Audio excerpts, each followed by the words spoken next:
New mothers and their partners are understandably very angry about the ongoing visiting restrictions in maternity hospitals. Some maternity hospitals in Dublin have eased restrictions, yet elsewhere it's the opposite. Women are alone until they're in active labour. I spoke to a woman this morning who endured 23 hours of labour without any support from a loved one. I know that public health is a priority, and it should be, but it's difficult for people to understand why you're allowed to attend a wedding with 49 other people, but in some instances you can't attend prenatal scan with your partner, most of their labour, or be with them after the birth of your baby. Why is there a disparity of restrictions between hospitals? There seems to be a geographical lottery that is confusing for people and frustrating. The COVID-19 restrictions in maternity hospitals were introduced 6 months ago. Since then, many other restrictions in general society have been eased, so why not these?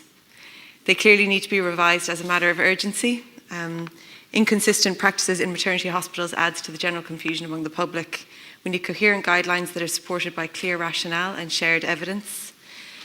Just to give you some idea about the kind of situations that have caused this level of confusion and outrage, yesterday I spoke to a woman who had an emergency C-section. She went through the entire labour, birth and 5 days in hospital alone and has had no follow-up care. Her husband met their baby when she was discharged. It just so happens he had surgery before this, and he still has follow-up care, including calls during lockdown and an in-person check. In May, when he was in hospital, she was called in to bring him in snacks and pyjamas. Being alone during labour is hard enough when everything goes well, but it's even more awful when there are complications. The stories I'm hearing about people receiving bad news and having to call their partner who's sitting outside in the car are heartbreaking. No one should have to be alone at this time unless it is absolutely necessary. So we can't wait. Can you please take action on this immediately? We're seeing restrictions across society being revised and revisited with strong lobby groups, but these women don't have that. Minister, will you please revise the current restrictions in maternity wards immediately? Thank you. Thank you very much, Deputies Cronin and Cairns, for raising this very important issue today. I agree it's a very important issue. I'm a mum of 3 myself, and I fully understand how the current situation in our maternity hospitals is a huge concern, and I acknowledge that it is presenting difficulties for expectant mums and dads. Regrettably, but in order to protect women, babies, staff, and indeed our maternity service as a whole, it has been necessary to reduce footfall in the maternity hospitals, as you've both said. This has been achieved in part through the introduction of visitor restrictions, which has unfortunately included limitations on access of partners to maternity wards, theatres and appointments. However, the fact that there has been no COVID maternal deaths in this country and that we have had a low incidence in pregnant women suggests that the current approach is working, even though it is very difficult. It is worth remembering too that some of the most vulnerable members of our society are cared for in our maternity hospitals, including fragile infants at the very extremes of prematurity. We must do all we can to protect these babies. Like most healthcare services, maternity hospitals rely on very specialised personnel to deliver care to women and infants. Should an outbreak of COVID-19 occur in a maternity hospital, it will be devastating for that service and would severely impact its ability to provide safe, quality care to mums and their babies. To date, our maternity hospitals have performed very well in that regard, and they have continued to keep women, babies and staff safe while delivering quality care in very, very challenging circumstances. However, we cannot become complacent. The virus is still transmitting in the community and we must be on high alert. I think everybody here will be aware that there was 307 cases of the virus reported yesterday. As services resume, for example in gynaecology, there will be a higher number of people in hospitals, increasing the vulnerability of our hospitals to an outbreak. As I have said, an outbreak of COVID-19 among staff or patients would have a severely negative impact and reduce our ability to provide maternity services. All of our maternity services are challenged by the pandemic, but those challenges vary considerably between units. There are also significant variations in caseload, complexity and infrastructure across the system. That is why we cannot have a one-size-fits-all approach. Rather, we need local flexibility that provides for different circumstances in different maternity wards. Decisions on any restrictions are therefore made, implemented and reviewed at hospital level. To conclude, I would like to assure the House that the decisions to restrict visitors in maternity hospitals has not been taken lightly. Frontline staff and hospital management are acutely aware of the very important support provided by partners at the time of birth and indeed at the clinic visits as well.